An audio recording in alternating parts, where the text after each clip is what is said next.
Install the Google Keep Chrome extension, follow the link that I have provided to reach the Chrome Web Store.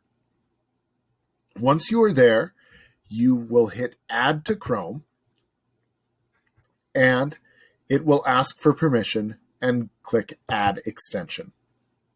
It will take a few moments to install, but once it's installed, it may pop up automatically right there. But if it doesn't pop up in this bar, you can hit this puzzle piece.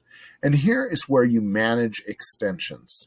And if you find the Google Keep extension here, you can click the pin that will keep it handy. As you go through this list, you may find there are other extensions that you would like to have handy, and feel free to click the pins on them. Now, you should have the Google Keep extension here. It's supposed to look like a light bulb. I find it looks a little bit like a mushroom, and you can drag it wherever you want it in this row.